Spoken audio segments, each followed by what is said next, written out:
Good to be back, huh? Yeah, it's all. It's been a while, and then we're not here next week too. So, Jesus. Well, next week is Thanksgiving. That's Yeah. a American Thanksgiving. We gotta. The rest of these are on you, but for good reason. I was moving, so Yeah. I had things going on. Yeah, just a little bit. So, Just a what little chores bit. did you do today? Just laundry, some grocery shopping, did my run, that kind of thing. Exciting. Do anything fun on Friday? Yeah, I saw a play. Oh right, you saw Fiddler on the Roof. Christmas Carol. Christmas Carol. Close. Yeah. same. Basically the same thing. One's about, the spirit of Christmas and the spirit of giving. One's about Jewish oppression in Russia in like the 1920s. Basically the same thing. Yeah, same thing, right? We did the rounds. They wanted to watch the Purdue game today and then went to all the game stores. They had a Atelier Verona that Matt just bought at your place.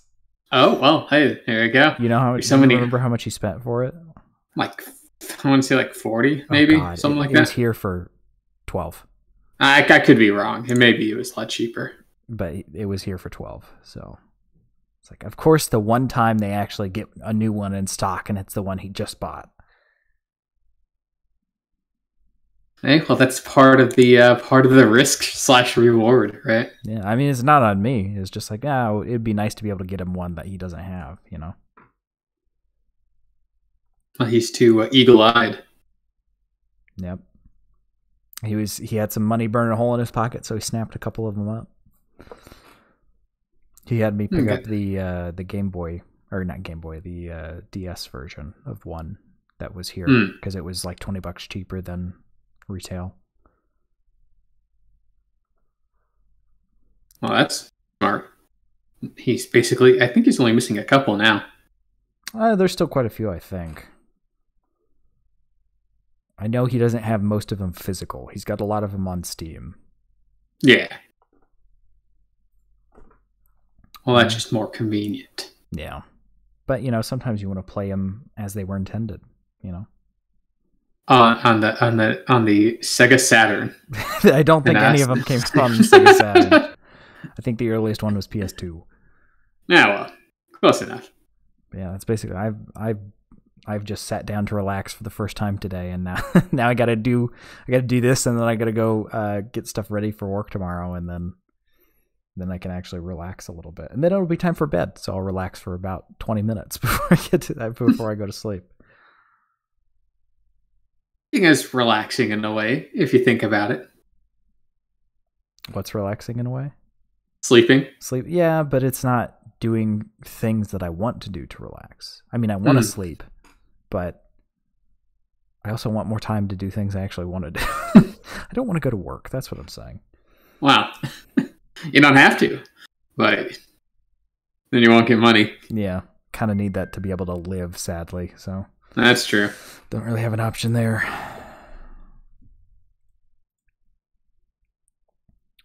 Well, you want to get on into it? I say we do. Let me just pull something up. There we go. We're good. Okay. Well, hello, everyone. Oh, you know what I didn't do? God damn it, Cooper. You got to go back to the opening. You didn't tell me. What did I not tell you? I didn't put Happy Thanks-Lynning. I didn't know you hadn't put that yet. I can't see your computer screen. You can see the stream. Yeah, but you had just changed it. You caught it before I did. Okay, there we go. Now it's updated. Okay, now we can actually start. Well, hello everyone, and welcome back to the Audio Shop podcast. Happy Thanks-Lynning. If you don't know, during November we celebrate Thanks-Lynning by listening to albums that have Jeff Lynne in it, and you can see his beautiful face on this on gorgeous the screen turkey. there on a turkey. I made that myself. Thank you. Yeah, he's still got 7 more to make. He likes to make approximately 80 pounds of turkey every Thanksgiving and then store them in the freezer. I have 1 turkey in my freezer. That's all. Oh, okay. Okay. And I just bought it last week. I can't remember. But yeah, so we've done all of Jeff Lynne's solo stuff. We did the 2 newest ELO albums, which is originally why we started Thanks-Lynning, because I believe From Out of Nowhere released at the end of November in like 2019. Yes. And then we had to listen to a new one. Yeah. So we listened to a couple of things up to that final release, and we decided to continue. So we would have listened to some more albums, but this is the 3rd weekend in November, and next weekend is Thanksgiving, and we're not going to be here. So I guess this is the only Thanks-Lynning episode this year. I'm sorry. We'll have plenty of material to go through in future years, though. We've still got 10 ELO albums to go through after this. Hey, one's better than none. Yeah, and then we even have Xanadu, so technically 11. Although that's, do we have Xanadu? I guess that counts. Yeah, I mean it's ELO and Olivia Newton-John, so I don't like her vocals, but anyway. So of course this is ELO, a British rock band formed in 1970 by Jeff Lynne and Roy Wood, with drummer Bev Bevan. Yes, that is his real name. It is. Roy Wood departed in 1972, and from there on, Jeff Lynne basically arranged and produced everything on every album. And it's gotten a little bit more crazy in recent years because with the release of Alone in the Universe, it became Jeff Lynne's ELO. And he does not let anyone touch anything, basically. He plays every instrument, he arranges it, he composes it, he mixes it. It's pretty crazy. The man likes having the control. He does. So Discovery was ELO's 8th studio album and the first #1 album in the UK. So it entered at #1 and stayed there for 5 weeks. So that's pretty good. That's very, especially for, starting at #1. And it also managed to contain 5 hits. So it has Shine a Little Love is the first, Don't Bring Me Down, Last Train to London, Confusion, and Diary of Horace Wimp. And this is what I like to call the disco album. And apparently I'm not alone in that, as Richard Tandy, I'll just call him the pianist. He was synthesizer, basically anything with keys. He nicknamed the album Disco Very,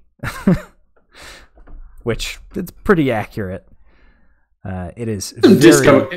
There's some disco influences. It's disco for ELO. Disco, yeah, very heavy disco influences. Not too heavy. I mean, in comparison. Yeah, to their earlier works and later works, honestly. Yeah. And of course, this one, no exception. All songs are composed by Jeff Lynne, excluding in the extended edition there is a cover of Little Town Flirt, which sure, I don't know. Oh man, Jeff's really giving. He let them have the extended edition cut. Yeah.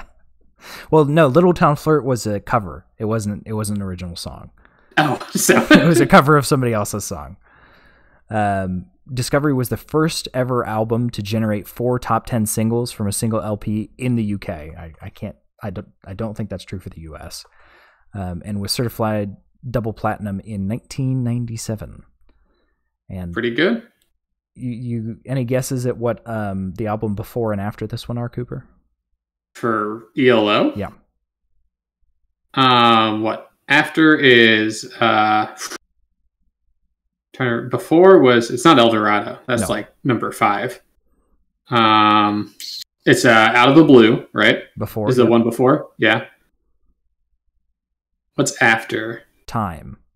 Oh, so wow. They were on a hell of a hot streak in this little bit, and this is like right in the middle.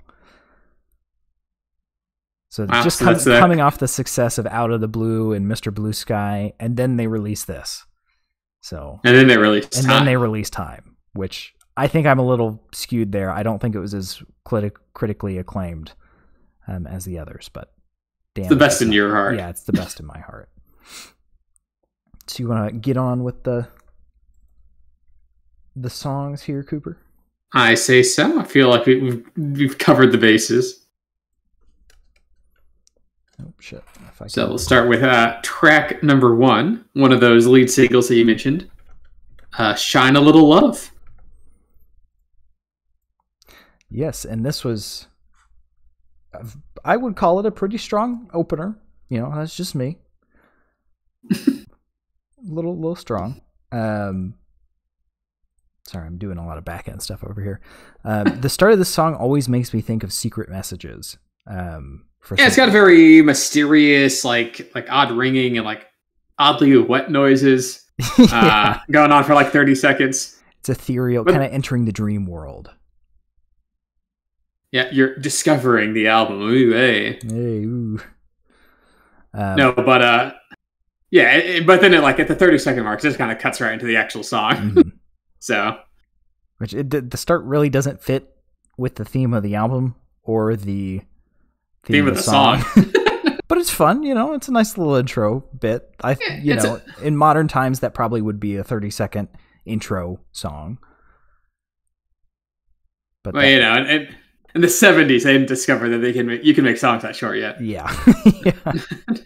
You say that, but on the extended edition, there was a 45-second home edit of okay. Extended edition. But God, the disco influences get you right at the start here. The bass is right in your face. Got that little twang, you know, the quarter note or eighth note, quarter note steps. Love it. Yeah. Yellow ever gets this like funky again, and especially in terms of like bass playing. Mm-hmm. I think it's like pretty in your face throughout this entire album, which actually leads to a pretty nice through line, honestly. Yeah. In terms of the feel of the album. It's not as flowy as some of the other albums, but it feels a bit more thematically consistent.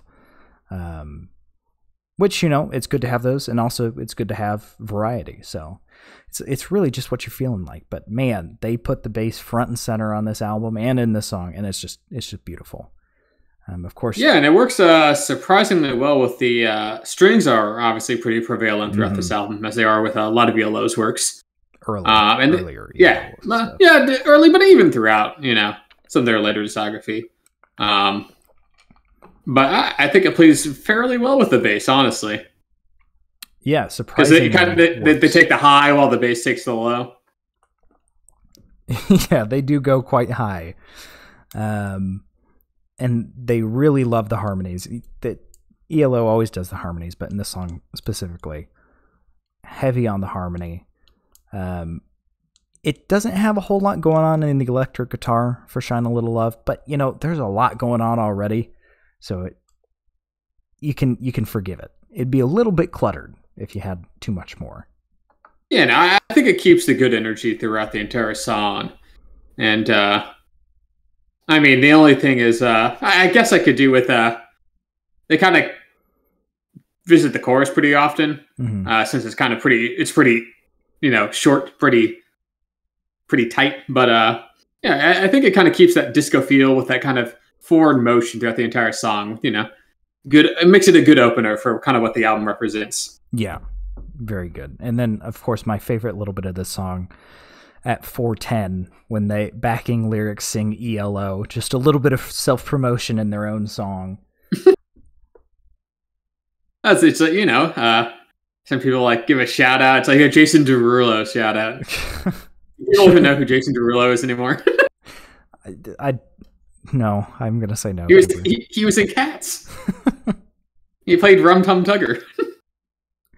I think you're the only one that still remembers Cats, Cooper. Everybody else desperately tried to forget it. It won't leave my brain. It's burned in there. Yes. Just be glad they didn't release the butthole cut. I'm very glad for that. Jump into track number 2. Track number 2, Confusion. Which starts off with a really weird synthesizer setting. The only description I can give to it is round. Yeah, it's kind of this very almost like whistly. Not as much as in Wishing, though.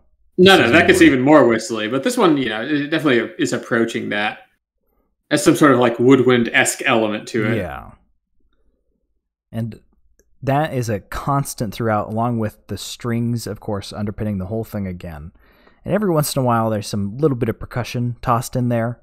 Yeah, big ass timpanis, just dun dun dun. little bit of timpani, a little bit of tambourine, just a little bit of everything mixed in there. And they throw in some nice little pizzicato at 110, when they pluck the strings. Mm-hmm. Yeah, so this definitely has it kind of focuses on that kind of more synthy element of it. Mm-hmm. With that little whistle synth, just makes me giggle every time I hear it. Because I'm just imagining Jeff Lynne on a recorder. I know that's not what it is, but that's what I like to imagine. Yeah, no, it's probably Richard Tandy tickling the ivories. And it's a pretty eclectic instrumentation. I mean, you got that windy synth, you got the strings, you got the timpani, going on in the background, all with these kind of falsetto vocals and even a little bit of vocoder in there. Mm-hmm. So it's a bit of an eclectic, but it comes together, all things considered. It does, yeah. There's the very choral main line and supporting lyrics, which are play against the vocoder accompaniment that pops up really weirdly, because it's very choral and in most of the vocal lines, and then every once in a while you just get the vocoder coming in. I'm here too. Oh, they did make this album right after Out of the Blue, so yeah, they probably still had that vocoder lying around. Yeah, want to get their money's worth. And they do. They use it a lot, a lot throughout all albums. And I don't know if you heard this, but I really love. I think I called them hanging bells. I don't think that's what they're called. Chimes. Chimes. Yeah, I'm stupid. I feel like most people call them that one. I know what pizzicato is, but I didn't remember they're called chimes. So forgive me. But there's two hits of that in the song. The first is left to right, and the second is right to left, and it's mixed really well. So you hear it traveling. It's like you get your nose touched up against it. It's really nicely mixed. Yeah, I will say the mixing on this album, and I guess I'll just talk about it now, is the fact that it's pretty good throughout the album. I mean, like I said, this song's got some very different instrumentation that all is in different registers, and it's balanced out very nicely. So none really overpowers the other.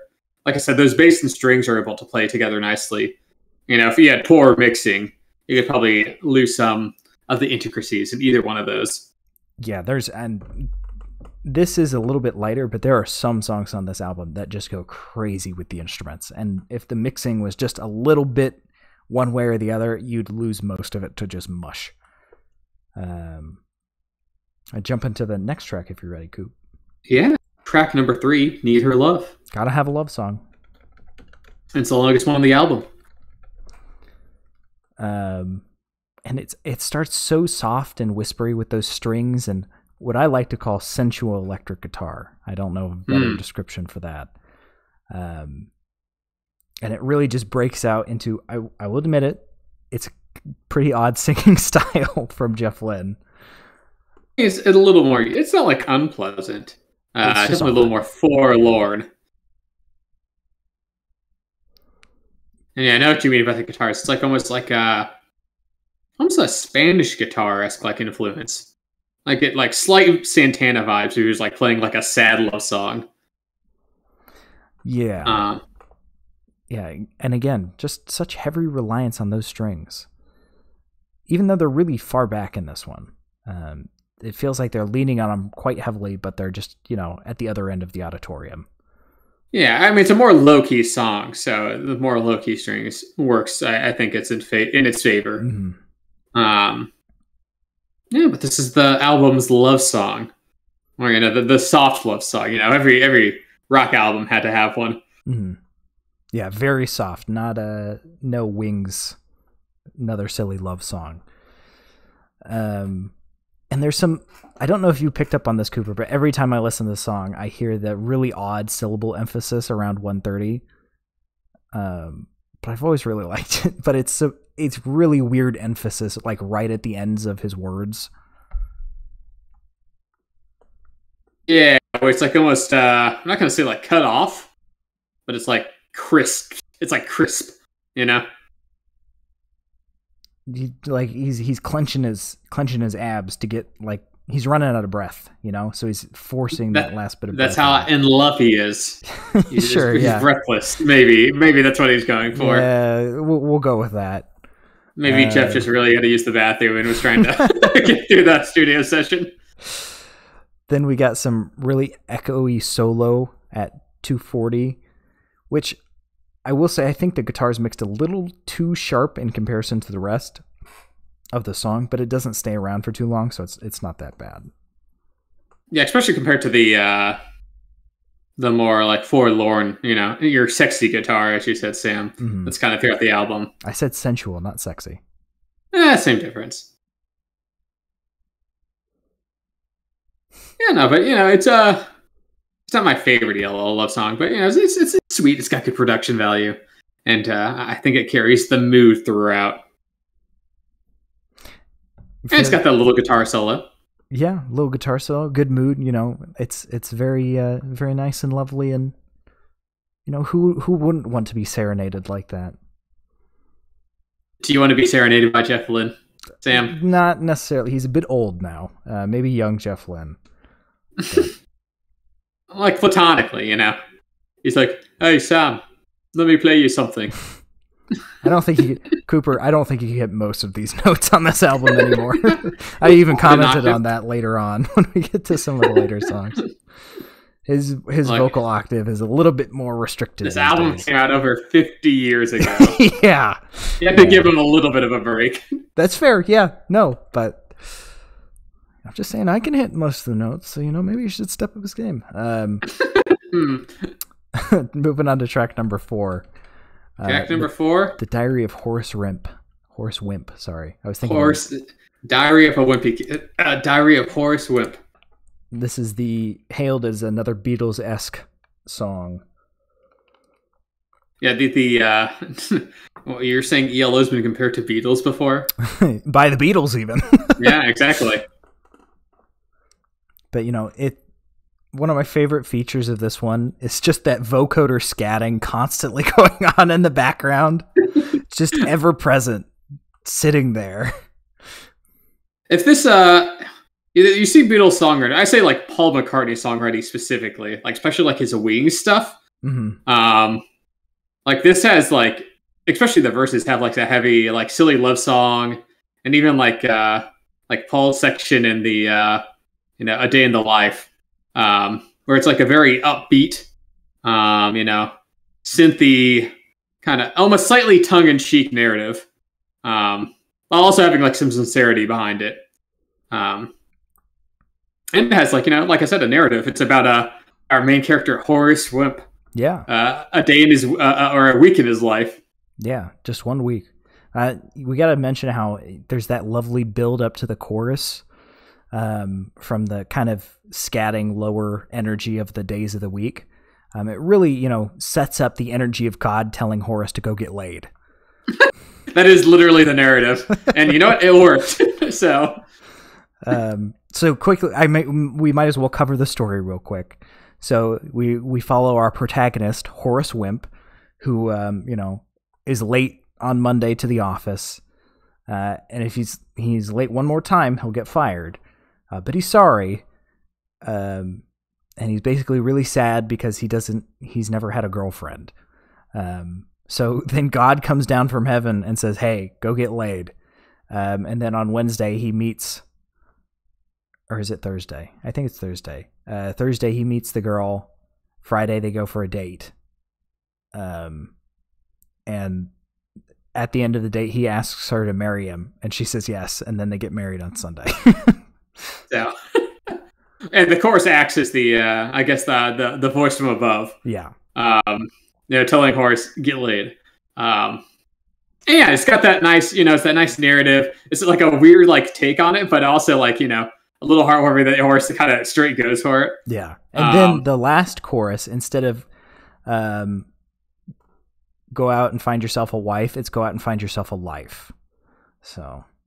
Yeah, live your life is basically the message, and it has like a fun little narrative thing where like they'll he goes throughout the week, so they'll say Monday, Tuesday, Wednesday.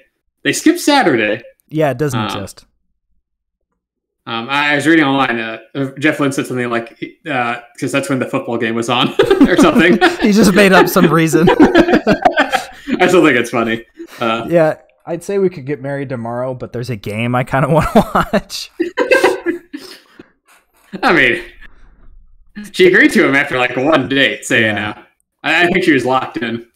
Yeah, no, and even besides the story, the instrumentation on the song is great. There's a great build up. I love the stacked vocals on the, you know, they're obviously going for a heavenly vibe.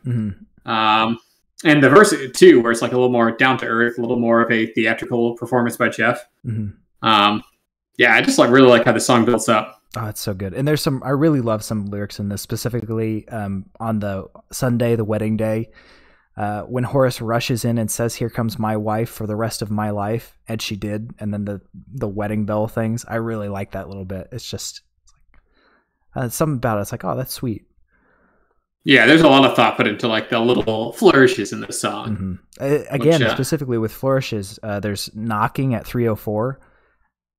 It lives in my head rent free. I didn't know knocking on a door could be so musical. Well, it helps that the song is such a strong bass, and then obviously they put a lot of care into the rest of the production. That just makes it just a great song.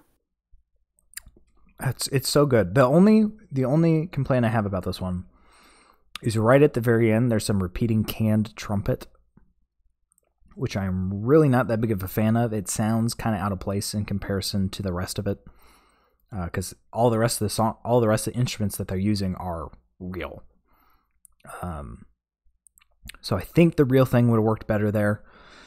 But you know, it's like starts during the fade out, and it's you know, it works. But I think a real trumpet would have been better. Yeah, I mean, I didn't even notice the trumpet there, honestly.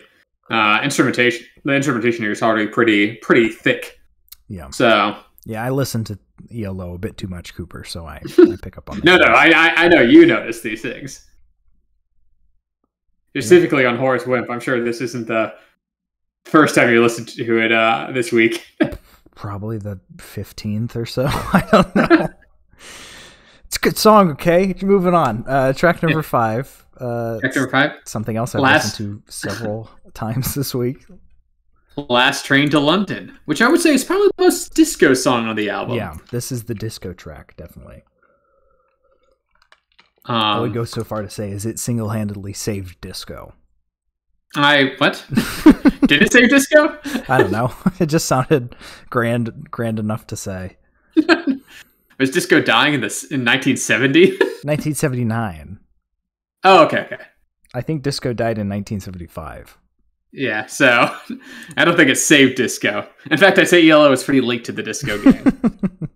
Well, they were doing Out of the Blue, you know, they had other things on their plate. Yeah. But again, yeah, this is one of my favorite bass lines, just because it oozes disco, specifically the bass line. But it's not cheesy. It's just very well rounded. Yeah. It's if disco went to college. Yeah, it's like disco's like, you know, older brother that like has a steady job. Yeah, you know, he listens to jazz on the weekends. It's like it's just like I guess a more matured sound than like maybe your stereotypical like what do you think of when you think of like a generic disco song, right? See, I'm broken, so I think of this song. I can't think of I guess ABBA would be stereotypical disco. Not even. I mean, I guess some, but it's like filter this weird like Northern European like viewpoint.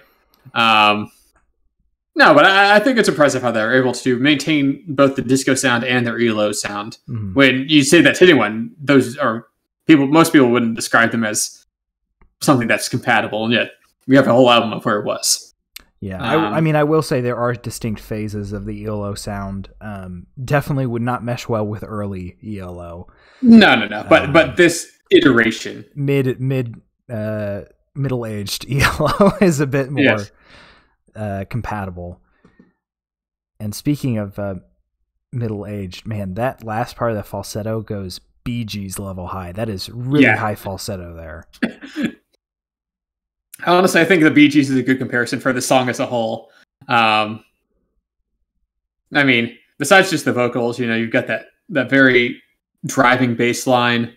And it's also like a weirdly like a relaxing song in a way too. You know, disco's not really known for being relaxing, but it's got this kind of while it's driving, it's also kind of soothing. Yeah, kind of a smooth groove.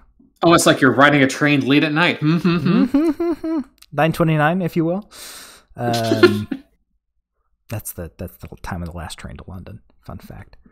Why would I know that? Well, it's at the start of the song. Why would you know that? It's at the start of the song. Okay. It was 9:29. 9:29, late night, big city. Come on. There's a solo at 2:20 that has the layered synth, which does not stick to the backing beat at all. It just kind of, it goes jazz, freeform at that point, but it works somehow. I don't get it. It like every once in a while it'll like catch back up a little bit, but it's very just kind of letting Richard do whatever he wants, kind of thing. No, it pays off. It does, yeah. I mean, the bass is so steady on the song that it kind of, you have something to tether to. Mm. Yeah, I think it's a good first track on side 2. Yeah, great first track. And near the end at 3:04, they stick a little bit of London Tube conductor sounds in there. Love that. I mean, you think this is where your love of sound effects came from? I don't think so, because I think it definitely reinforced it, but I can't remember. There was some other song or album that I had listened to a lot when I was a lot younger. I think it was probably Beatles, because my dad had a bunch of Beatles albums when I was a kid. And that's probably where it came from. Probably Ringo Starr. You liked his sound effects. Yeah. Which might explain my weird taste in music as well. It all comes back to Ringo. Wow. Sorry. Damn you, Ringo. No. I'm sure it's a bunch of factors, but this definitely reinforced it. Because I didn't start listening till ELO until... when did I take that computer course? Either junior or senior year of high school. So, I mean, it's still been a good, 8 or 9 years, but... Well, here's to 8 or 9 more. Yeah. Jump into track number 6 if you're ready. Track number 6, Midnight Blue, the sad song. You gotta have a song all about blue, the color blue. They really fucking love the color blue. They do. It's a good color, but I think it's counted once. I think they've said the color blue, or that used the lyric blue. I think it was over 400 times or something. Whew. I mean, they named so many songs, so the chorus is... Maybe it was 420 and I read that on ELO Circle Jerk. I don't remember. Yeah, that might be. You might want to fact check that Take one. that with a grain of salt. I mean, I'm not going to go count, so I guess we'll take that at face value. But yeah, this is more electric guitar, more vocoder. Both of which are kind of exclusively in the left ear, which isn't... This is one that's kind of balances a little bit off on this song, in my opinion, because there's just some gentle electric guitar strumming in the right ear to balance it, but it kind of works. It's just a little bit off.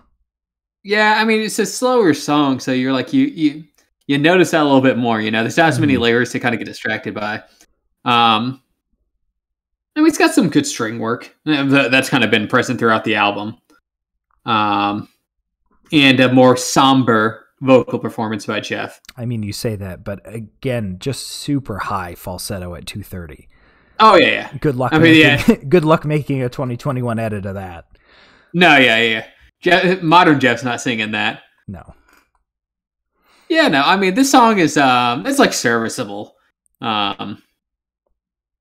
But it doesn't really do anything particularly special, I think, for this album. It doesn't really carry the disco vibe. Not that it has to. Mm-mm. And it's not like slower songs are inherently it's not like ELO can't do that. And I mean, we already had Need Her Love. Yeah, so we had a slow song that was good.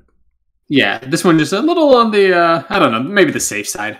Yeah, I do really like the vocals on this one, but I get where you're coming from. There's not much going on. I just like the vocals because they're fun to sing. So it's not as listenable. I will admit, I usually skip this one. I don't listen to it all the time. Well, on past the blue and on to track number 7, On the Run. What do you think those sounds are at the start of that, Cooper? What do I think they are? Yeah. Like, are they? What do you mean by that? I don't know. I'm just asking. I don't think any of them are instruments, but it sounds really cool. It sounds like they're smashing a plate. They're turning an amp on. It reminds me of the start. What's the name of that song? This is gonna bother me. Where it's like the start of that song where it's like, you know, Run? and it's like, no, not this one. I'll just think of it later. Yeah, because I honestly, like I said, my brain is broken, so that's just On the Run to me. I don't know of any other songs that do that. There's another song, a popular song that's just like the same thing at the beginning of the song that I always think of. Yeah, but no, it's got like this kind of glitchy start before it goes into this very driving beat. Really drivey, and it's got some pretty wacky synth on this one. It doesn't even sound like synth with how heavy the saw wave is. Yeah, it keeps this very very artificial techno vibe, like intentionally, which techno disco. Well, the song's not very disco. I mean, a little bit. The bass still goes pretty hard. Yeah, the bass goes hard, and I actually quite like the chorus on this one, as well as like the bridge into the chorus with the plucking violin, pizzicato. It just keeps this very light, forward momentum energy. Every time I hear this one, my brain wants it to go just a little bit faster. You know, it's so driving that it makes me go faster than the song. So just go a little bit faster, please. It's got so much energy. Just a little bit, speed it up. Come on. Yeah, no, it's not like the fastest song. It's just very driving with the bass and the drums. I also like something interesting, I think, that I don't really see super often. Like the tempo slows down and it stays slowed down. Like usually there's like the slow down and then like, it picks back up at the end. That's when it just kind of it slows it down a bit. That just kind of keeps it lower energy. I actually kind of like how they performed that. Well, I think that was really good because of the transition into the next song. If you had ended super high energy, going into Wishing would just not work. Yeah.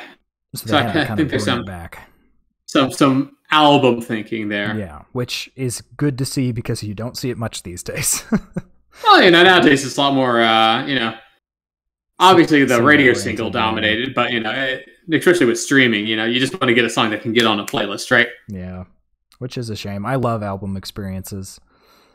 And before we move on, I know we're kind of segueing that way. I want to touch on the weird synth and bass guitar solo at 145 that's started by a 70s flying car going by.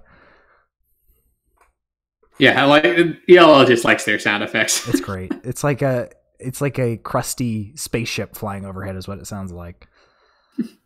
Very inefficient thrusters. And they never touched anything involving sci-fi again. Never. Jumping on to track number 8. Track number 8, Wishing. Speaking of kind of spacey vibes, I don't know if I would call this spacey, but I guess kind of. Yeah, it's a little spacey. I mean, it doesn't last long before that funk, breaks in. Mm-hmm. But it starts off with. It sounds so much like whistling on that synthesizer. It would be haunting if it wasn't so like bright and cheery. Yeah, I'm not quite sure how they got that effect because it's obviously artificial. Mm-hmm.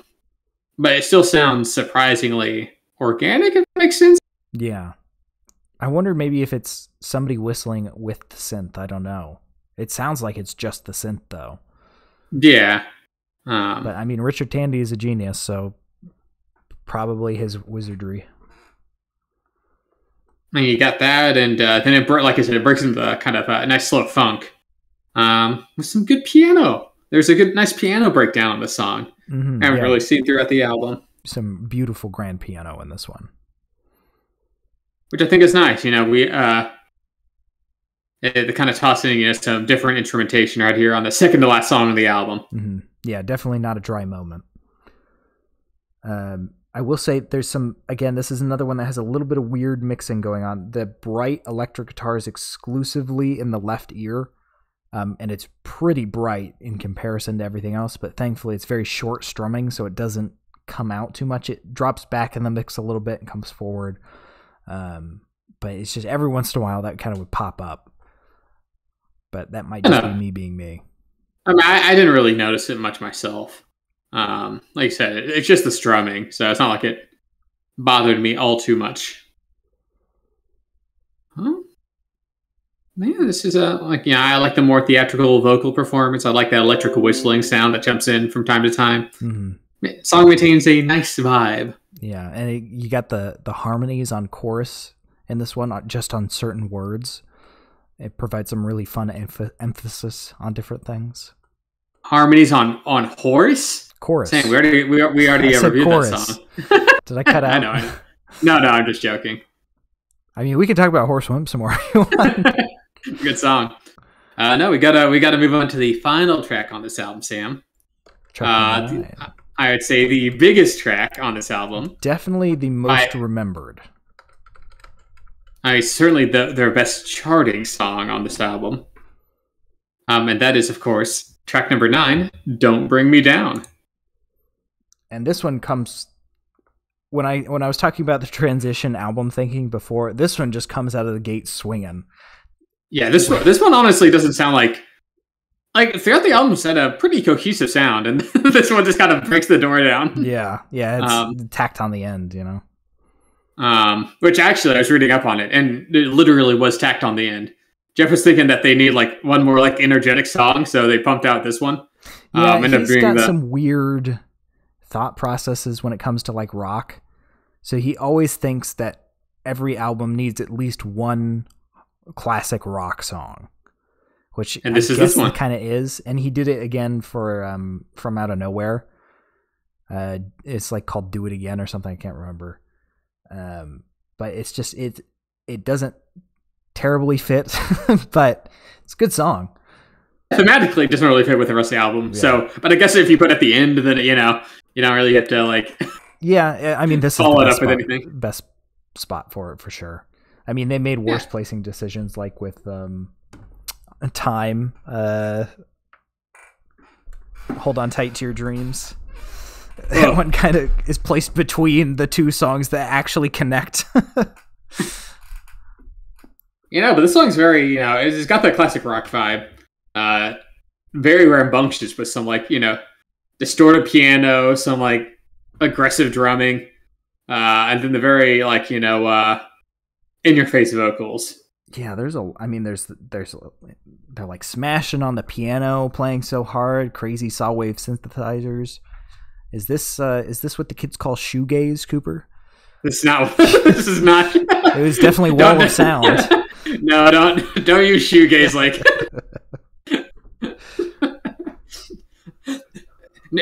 Sam, if anything's like a genre, but it's too old, you say it's proto that genre. Okay, so it's proto shoegaze. Okay, thank you for adding to my lexicon. Yes.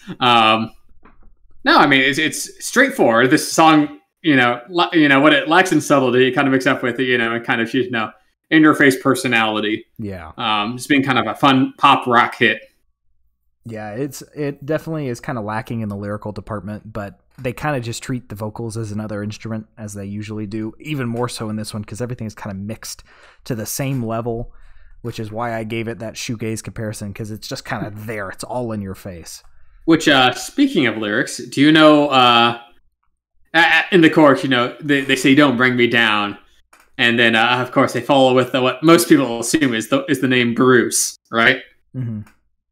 Well, what actually is Lynne is saying the word "groose," which is just some made up word that he just saying while recording, to like replace later. But then he just did it. He never did. It's apparently similar to the someone told him that it's kind of close to the German expression "Gruß," which is like it's like a word for greetings. And Lynne's like, okay, yeah, that works. We don't have to re-record it. The lyrics are nonsensical.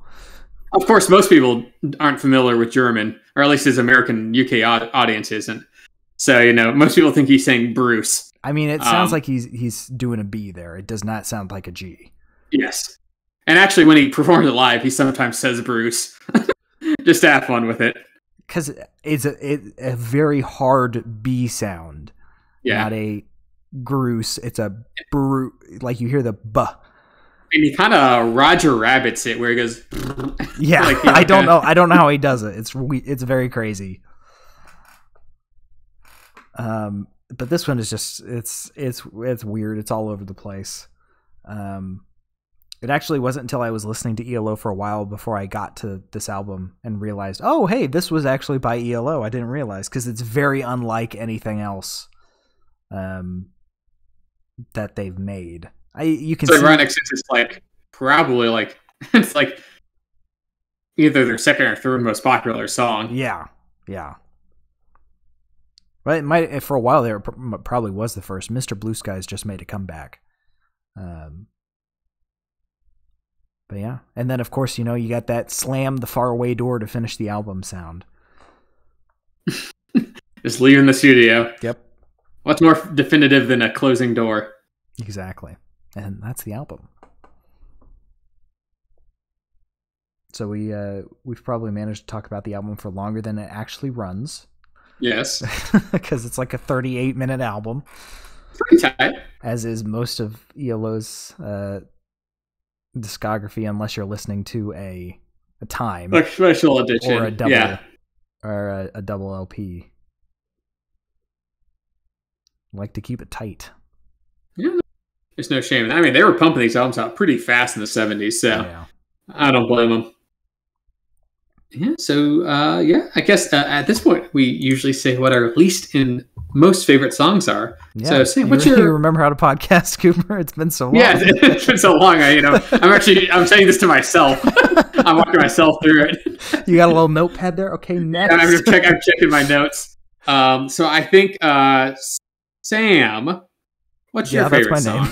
Yeah. Oh, by the way, I keep forgetting to mention this. We should probably start introducing ourselves at the start. Because I don't think our voices are terribly similar, but if anybody just randomly tunes in, they're going to be like, who are these two schmucks? Maybe one of us should do a funny accent, so it's easy to see who's who. Oh, yeah. Okay. Yeah. ELO. Man, I really like Audio Shop, but for some reason, oh, by the way, this is episode 69. For some reason, episode 69, Sam just started doing a really terrible, offensive German accent for the rest of the series. Completely unlistenable afterwards. Yeah. I mean, they had 5 listeners before, but it dropped to a solid 0 after that. But yeah, for favorite, ooh, that's a tough one. Oh God. Probably this changes honestly weekly, I imagine. There's just so many songs on this one I love. I love Horace Wimp. That's always a banger. Last Train to London is such a good energy song to cheer you up in the car. On the Run is a good energy song. I'll often go to Wishing as well. That's a really nice chill one. So any of those. Confusion's nice as well. For right now, I'd have to say it's probably a close tie between Horace Wimp and Last Train to London, just because of how much I listen to them. Fair enough. I would have to agree on The Diary of Horace Wimp. I'd say that's firmly my favorite song on the album. It's the complete package. Mm-hmm. It's got that good production, the good vocals, and story. It's got scatting. And I just really like the way the song builds and kind of delivers. It's I quite like it. I think it's my favorite as well. It's got such a stupid story attached to it too. It's great. I like how unique the story is. Yeah. It's slightly tongue in cheek, but also kind of endearing. I mean, they literally named their main character, the loser, Wimp. So it's not Shakespeare, but well, then if it's so tough choosing your favorite, how tough is it to choose your least favorite, Sam? Not too terribly hard, and it's not a big again. There's a very small divide in my opinion on this one, between my least favorite and the second, because I love all these songs, of course. It's picking which kid you're going to shoot. How do you do that? It depends on your mood. But I'm gonna say Midnight Blue, probably, because it's the black sheep of the family. It's good. I like it, but it doesn't really do anything new. It doesn't linger, which is good, but it's just, it's just kind of there. It kind of rehashes some of the stuff done in Need Her Love, without doing too much new of its own. Yeah, I also agree with that being my least favorite. Serviceable song. But, it's on the safe side. It doesn't really do anything particularly unique. It's not, like, unlistenable. It's not, like, bad. Mm-hmm. It's just decent enough to listen to. And I like the falsetto vocals that jump in. But as a whole, it's just entirely forgettable. It's, I guess, a slow song. And so that's, like, the difference. But I feel like they don't really use that, I guess, slow or more methodical pacing to its benefit. All right, well, there we go. So we got to do the rating system now, Cooper, if you remember. I do remember. Do you want to do the rating systems just so you can show you that you remember what they are? Of course. I'll do it. Well, they say an elephant never forgets. Well, me and Sam, we never forget how to fix cars. Yep. Many people don't know this, but Sam's great-grandfather was Ford, the inventor of the automobile. Mm-hmm. And my great-grandmother was a car. Well, you know the scene of... My great-grandmother's still alive, so she probably wouldn't be able to hear that. you know the scene in Titanic, where they get in the car and they do the nasty? Ford did that, but there was no one else. It was just the car. And thus... Sam was born. From my great-great-grandfather and great-great-grandmother? How does that work? Well, cars skip a couple generations. So at the tip top, your cream of the crop, that's your showroom, right? This is the best of the best. Something you put in your playlist and want to show to everyone else. Then all the way on the bottom is your scrapyard. This is your stay away, your do not touch, your hazardous material. The things you never want to listen to again. And then in between, you got your Lucky News, your fixer-uppers, used rentals. It's a bit of a 1 to 5 scale. With that being said, Sam, what would you rate this album? I think I'm going to say Showroom, to no one's surprise. Love this album. It's solid. It's short. Just go listen to it, honestly. I mean, if you're, for some reason, stuck around and listening to us talking the whole time, you could have listened to this album 1.5 times. So just go do it. It's good. It's got some slow parts, to relax you. It's got some parts that might make you want to get up and dance. Maybe you'll cry a little bit, learn something about yourself. I don't think you're going to cry this album. Hey, Need Her Love is a very heartfelt song. Oh, yeah. Or, maybe some dude named Horace Wimp getting a girlfriend and you don't have one is going to make you sad, to each their own. But it's a really good album. Of course, I am extremely biased, but I think it is disco done right for when that theme pops up. What about you, Cooper? What do you say? Yeah, I think I'd give it a low showroom. I don't think it's the... Just kidding. I don't think it's the best Yellow album. It's definitely one of my... That's for sure. It's definitely one of my favorites, though. With like you said, it's just... I think it's both novel and well executed with how they're able to incorporate the disco sound into their already pretty distinct sound. And it not only, mesh, but also play over pretty well. Yeah, there's like a song or two on this album that not bad, but is maybe a little more skippable than the others. But overall, it's a pretty tight package that has a pretty consistent sound while also not getting too grating. Because I don't know about you, but I can get pretty tired of disco pretty quick. I gotta say, I haven't actually listened to any true disco albums. Probably, I'll have to check that out after this. Yeah, I'll have to send you a couple just because disco's fine for the single, but sometimes the album experience can be lacking. But no, they do it well on this one, and it's got some straight bangers. And I just think it's a very, very good package. Something that, they're well established by this time. Like you said, it's sandwiched between Out of the Blue and, Time. So ELO is obviously on a hot streak with this album, and I think it shows. People that been doing it for a while and they've got the confidence to perform. So yeah, listen to this album. Yeah, very good. Love it so much.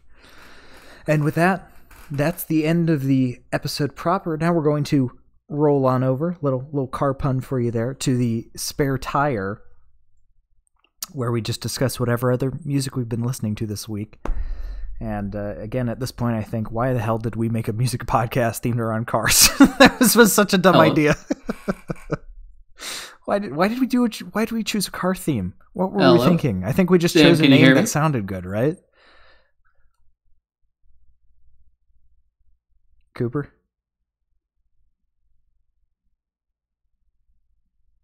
Oh gosh. Well, at least we lost him after the episode proper had ended.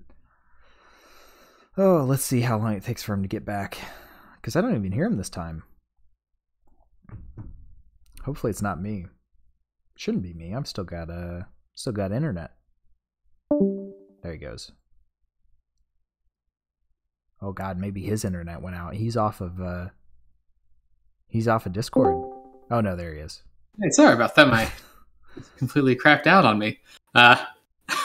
As you were saying. I don't know if you heard any of my rant. I was just saying, why did we make a car-themed audio podcast? For some reason, every time we go to the spare tire, I think of it. I think it's just because we were like, oh, Audio Shop. Yeah, that's a good name. And then we just decided that sounds like cars. And we do like cars. So, Cooper, why don't you tell us what you've been listening to? Because mine's just... Well, I guess I'll go first because it's just Discovery. Really.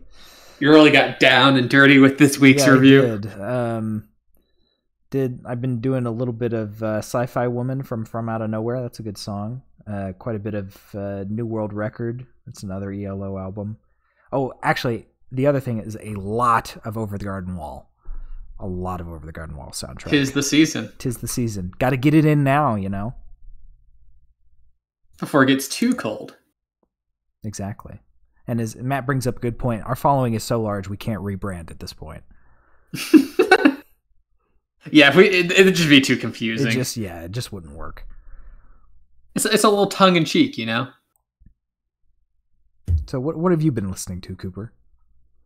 Oh, I mean, I've been listening to this and that. Obviously, it's been a couple of weeks. I've gone through some albums. Yeah, it's been about a month. I've really been getting into this band called Cortex. They're like this French band from, I believe, like the 70s. That have like this very eclectic sound that I like. It's like a mixture of like kind of jazzy, kind of jazzy, funk going on with some like really nice lead vocals. I've really been enjoying their stuff. I also love the White Stripes, with Jack White. I've been listening to their back catalog. Got a very garage band feel to them that I quite enjoy. And of course, I listened to the, as it was legally required to the new Bruno Mars / Anderson .Paak album, their Silk Sonic album, which I highly recommend. It's a very, very much a 70s kind of like soul throwback album. But they just got so much charisma, and it's just you can't help but enjoy the sound while you're listening to it. And it is a horny album, like good lord. These guys are like the CEO of horny. CEO of horny. Yeah, like every song is about them.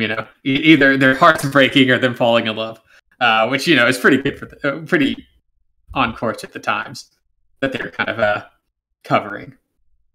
But yeah, so a little bit of this and that, like I said. Oh, that's a nice little good mix. Yeah, so I think that brings us, sadly, to the end of our episode. Now we're at the end. Thank you all so much for listening. If you like what you've heard, for some reason, you can scroll down and see that little picture of Jeff Lynne. You click that, it'll take you to our YouTube, where you can see all the past episodes, minus the one Supertramp one, because I accidentally didn't transfer that in time. You're gonna mention that every time now, aren't you? Yep. You just I'm just gonna mention it every time because if somebody goes looking for it, they're not gonna be able to find it. And then if you're listening on YouTube and like what you see, just go to the comments. It'll take you to our Twitch. We're live 8 p.m. Eastern, 7 p.m. Central, 6 p.m. Pacific. Is that what it is? Yeah, Pacific Standard Time. 6 p.m. Mountain Time. 6 p.m. Mountain Time, 5 p.m. Pacific Time. Yes. I don't know what that is in Greenwich Mean Time, so we'll go from there. But where can they find out what we're listening to next, Coop?